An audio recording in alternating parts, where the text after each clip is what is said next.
here come our chairs. So one of the things you mentioned that I thought was quite interesting is you talked about the most important technologies of the 20th century. Yep. So I forgot elastic and the birth control pill, but you know. okay.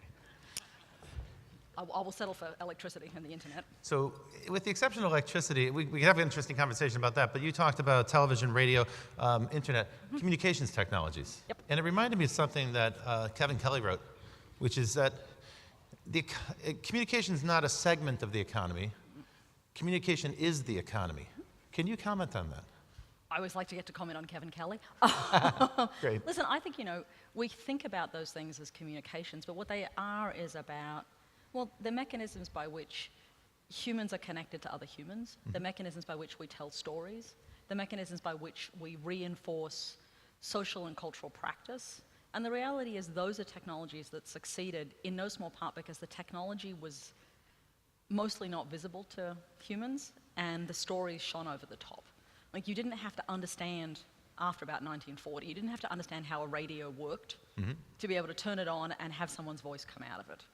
Once you got past the 60s, you didn't need to remember to turn on the television to let the tubes warm up. You just knew that there'd be a story. And I think there's something important about the fact that, and same with electricity, frankly, you didn't need to know how it worked to plug things in and have them function. And I think one of the things that all of those infrastructures did well was that they let humans do the things they cared about on top of them. Clearly, one of the things people love to do is exchange ideas. And there's been a proliferation of communication technologies. One of the things that the internet and mobile devices have made possible is for us to convey ideas to each other faster and in more ways than ever previously possible. And we're starting to actually see AI play a role there. So that's one of the first, I guess, mass-scale creative applications of AI is chatbots. They're simple, but it's early days. So when you look at a chatbot in something like Kik Messenger, do you think of that as injecting a little bit of humanity into the technology? Listen, I think the thing with, there's two questions there, right? I think the thing with chatbots, let's just take that last piece, is interesting. Think about, earlier this year, Google had its annual developer show. So they bring together all the people that build things on their technology, all the people they want to partner with. They put them in a very big auditorium and they show them the future. And at the most recent Google I/O, 2 months ago, one of the technologies they showed was a pretty sophisticated chatbot system that was calling up and making dinner reservations. So engaging with humans, going back to that 1956 piece of the puzzle, right? Understanding language. What was interesting wasn't that they had done it, but the reaction that it generated across multiple sectors of human beings, which was people saying, I don't know how I feel about the fact that I got a call from something that was a computer and I didn't know. And it raised this really interesting question for me about signaling. So chatbots historically have been pretty good about signaling that they're chatbots. They have avatars, they pop up on screens. It's pretty clear that they're not human beings. It's interesting to imagine what happens when things no longer signal that. Now, by the same token, there's a whole lot of other critiques you could make of that. Why are most chatbots female? What does it say about notions of gender and power? That the voices that talk are female voices. It's always an interesting question. What does it say about the non-universality of that technology? Not just chatbots, but things that are voice triggered that in fact, both Amazon's technology and Apple's technology, so Alexa and Siri, both have tremendous problems with certain kinds of accents.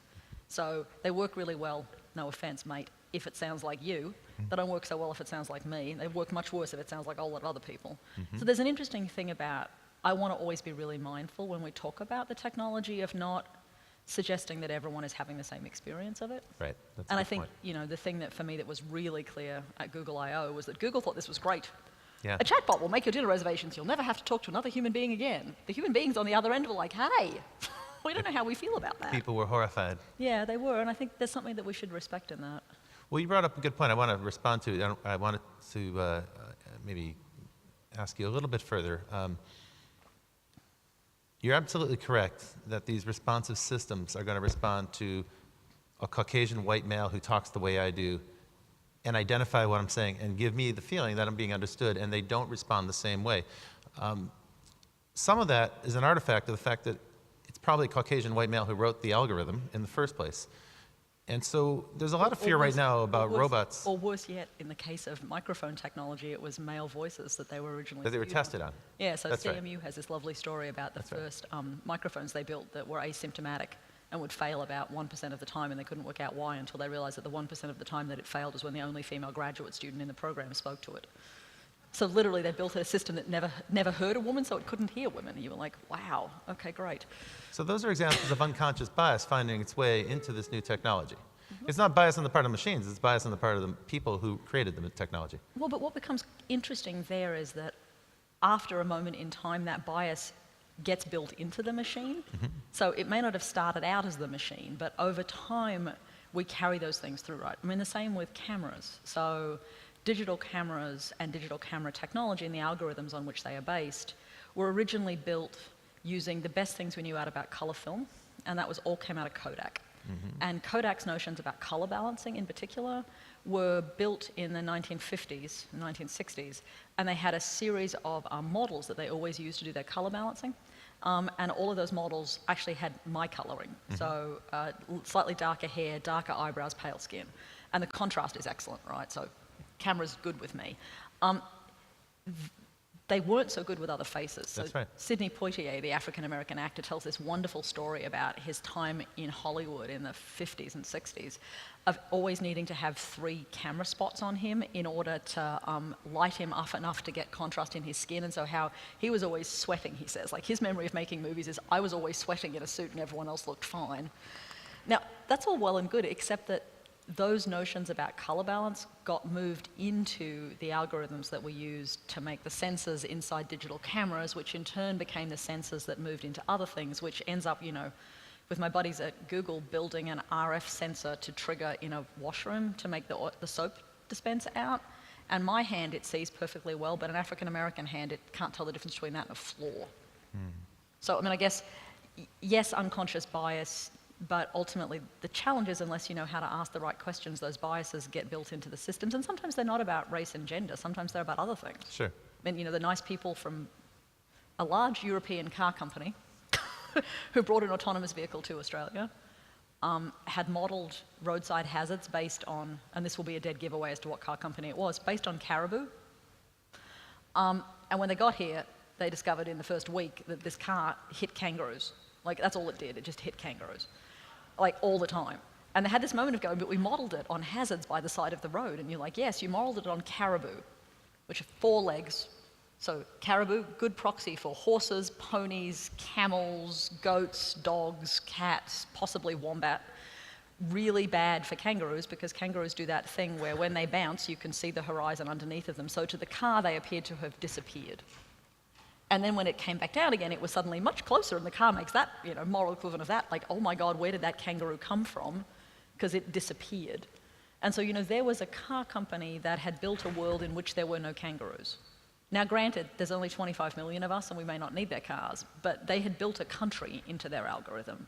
So it wasn't that it had a race or a gender, it had a place. That's a nice illustration of a way to talk about something, another form of bias, I suppose. We see that with the algorithms that judge people's credit worthiness as well. So it's not about your racial background or your gender, it's about your financial circumstances. But again, certain opportunities are foreclosed. Let me shift the topic to one last question. You talked about the enormous power consumption. That's clearly an issue. I didn't have time to cover it, but it's a very, very fair point. We hear the same about blockchain, particularly with regard to mining Bitcoin, huge energy consumption. One of the perspectives I think is quite interesting is that where we spend our energy, we have like an energy budget, and we spend it on what we consider to be important. What's your response to that? Who's we? Fair enough, but tell me what you think of that. You know, like, it might be a question about who is making that decision.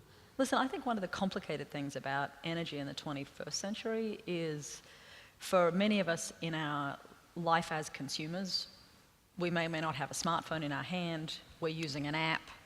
The energy that that app is consuming is invisible to us. That's right. It's being paid for by a third-party provider who may or may not be the company who builds the app. A coal-fired power plant somewhere. Well, I mean, that's not a joke in Australia. There is a bit that says one of the problems is the the way that technology is currently unfolding, its power consumption is often invisible to us as individual users, but an enormous amount of power is being consumed by a constellation of mostly CSPs, so cloud service providers, at this particular moment in time. And so the cost is offset from us. We don't see it, but that doesn't mean it isn't happening.